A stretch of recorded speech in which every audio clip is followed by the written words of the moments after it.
Okay, guys, welcome back. This is part two, and see how far we go here. So we ended with the relationship between the dipole moment and the angular momentum. So for a positively charged particle moving around in the xy plane, then we know from this relationship that the angular momentum is in this direction,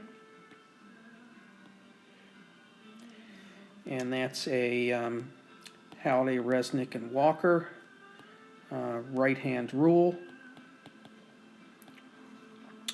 And we also know then that the magnetic moment is in the same direction, since both of these can be written then as a vector quantity, a vector equation. This is Q over 2m times L vector.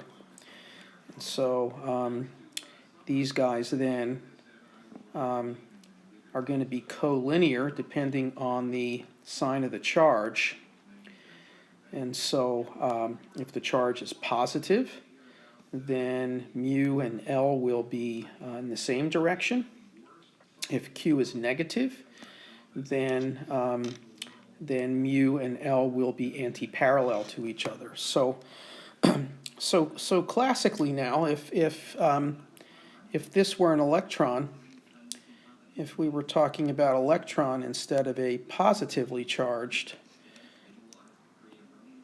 particle, so if this is charge on the electron, this is the mass on the electron, and again, if it's traveling around in the xy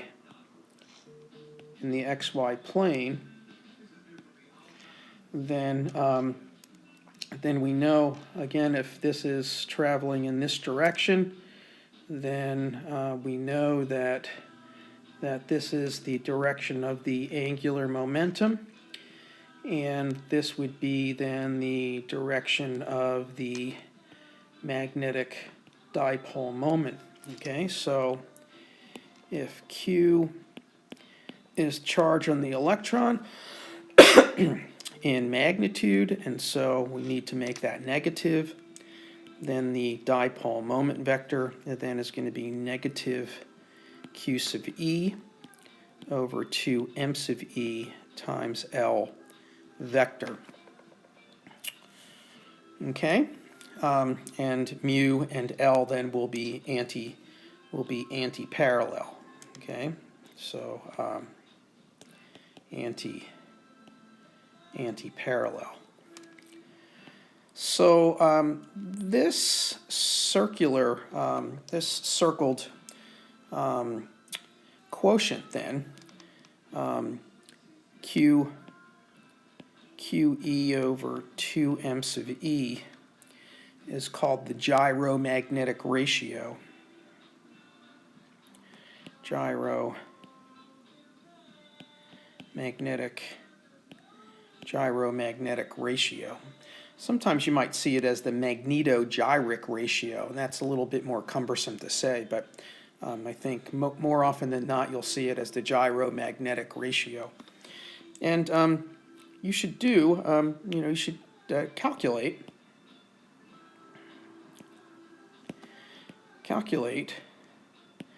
what Q sub E over 2 m sub E is for an electron, and Q sub P over 2 m sub P for a proton. And so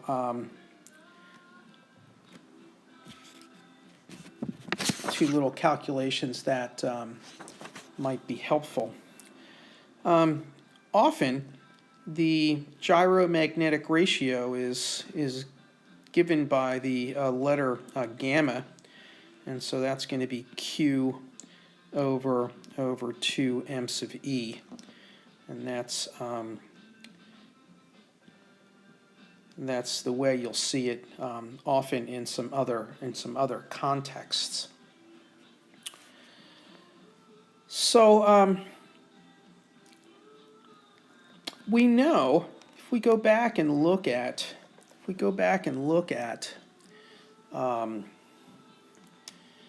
the angular momentum here, I want you to try to remember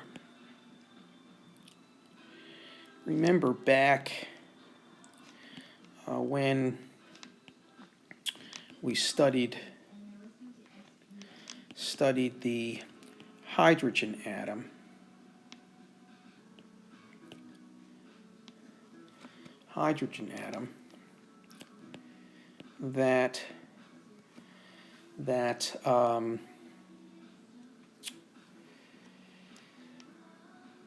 That L squared operator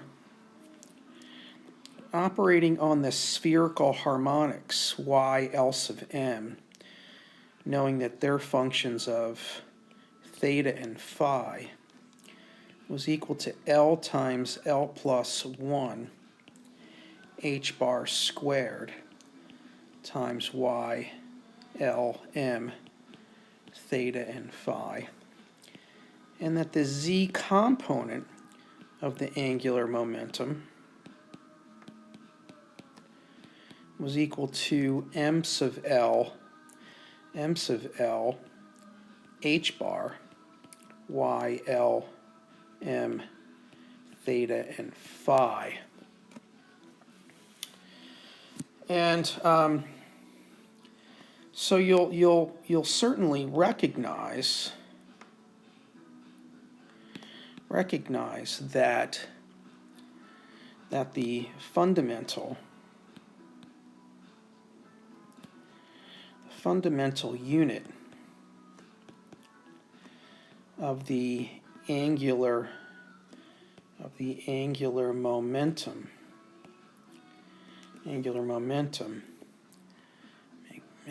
in, I don't know how that continues to happen. Let's erase that. Is h bar. Okay, and what's going to come into play here often is the following. And so if we look at E times h bar over 2 m sub E, where E now is, we're going to call what was called Q sub E. So this then is going to be equal to what is called the Bohr magneton. The Bohr magneton.